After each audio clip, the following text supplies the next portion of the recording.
তো আমরা এই ধারার অঙ্কগুলো করতে গেলে আমাকে তিনটা জিনিস গুরুত্বের সাথে আমাকে মনে রাখতে হবে। প্রথমত হচ্ছে ধারাটা পূর্ণবর্গ কিনা, ফিবোনাক্কি কিনা এবং পার্থক্য একই কিনা, এই তিনটা নিয়মে কিন্তু অঙ্কটা করা যায়। যেমন আমি প্রথমেই কথা বলবো সেটা হচ্ছে প্রাইমারি সহকারী শিক্ষক পরীক্ষায় এসছে এবং ঠিক এই ধারাটি দেখেন, এই ধারাটি কিন্তু আসলে কিনা পূর্ণবর্গ না। তাহলে আমরা যদি এটাকে করি তাহলে এটা হচ্ছে ফিবোনাক্কি। কিভাবে? এই 3 এবং 4 যোগ করলে হয় কত? 7। 4 এবং 7 যোগ করলে কত? 11।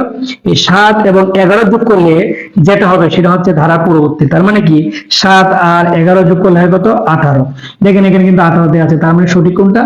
18। তার মানে আশা করি বুঝতে পেরেছেন। এখন যে প্রশ্ন আলোচনা করবো সেটি 44তম বিসিএস পরীক্ষায় আসছে। দেখেন 3 এবং 5 যোগ করলে হয় কত? 8। 5 এবং 8 যোগ করলে হয় কত? 13। এই 8 এবং 13 যোগ করলে হয় কত? 21। এই 13 এবং 21 যোগ করলে যেটা হবে সেটা হবে সিরিজের পরবর্তী সংখ্যা। তার মানে এই 13 এবং 21 যোগ করলে আমাদের হবে কত? 34। তাহলে হবে কত? 34। আশা করি এটাও বুঝতে পেরেছেন। এটাও একটা গুরুত্বপূর্ণ প্রশ্ন যেটা প্রাইমারি সহকারী শিক্ষক পরীক্ষায় এসছে। সেটা হচ্ছে কি যে এই 1 এবং 3 যোগ করলে হয় কত? 4। 3 এবং 4 যোগ করলে কত? 7।